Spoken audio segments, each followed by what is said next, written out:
Selaku wali kota, saya meneruskan tugas-tugasnya ketika dia menjadi wali kota selama hampir 15 tahun di Bitung. Mulai dari tahun 86, beliau sudah menjadi wali kota Kotip, dan kemudian tahun 91 beliau menjadi wali kota definitif setelah dipilih oleh DPR.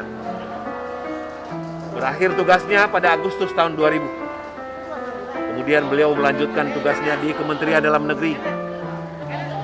Ya, kemudian jadi Irjen, dan kita ketahui bersama beliau pernah di Maluku Utara sebagai pejabat gubernur, di Maluku, Ambon sebagai pejabat gubernur, dan kemudian tugasnya terakhir sebagai aparatur sipil negara ketika beliau sebagai Irjen menyelesaikan persoalan di Aceh.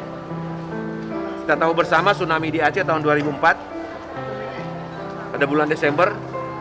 Akhir Desember beliau mengantar hampir 1.000 aparatur baik dari Depdagri maupun IPDN, mengantarkan ke Aceh dan kemudian menempatkan aparat-aparat di sana. Ada yang jadi bupati sementara, camat sementara, lurah sementara, untuk mengatur sistem pemerintahan di Aceh waktu setelah tsunami. Dan setelah itu beliau 2005 ya kembali ke Sulawesi Utara dan mencalonkan diri sebagai gubernur. Kita tahu bersama di tengah kepemimpinan beliau sebagai gubernur terjadi reformasi besar-besaran Sulawesi Utara.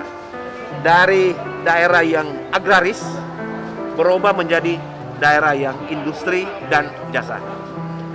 Dan sekarang kita melihat hasil-hasilnya di Sulawesi Utara, itu banyak sekali buah tangan beliau. Beliau memang seorang negarawan. Banyak yang dia lakukan di Kota Bitung, banyak yang dia lakukan di Sulawesi Utara, dan bahkan di Indonesia. Dan bagi Indonesia untuk dunia. Jadi patutlah kita memberikan penghargaan kepada beliau yang sebesar-besarnya sebagai putra terbaik bangsa asal Sulawesi Utara yang berkarir di tingkat nasional. Jabatan terakhir.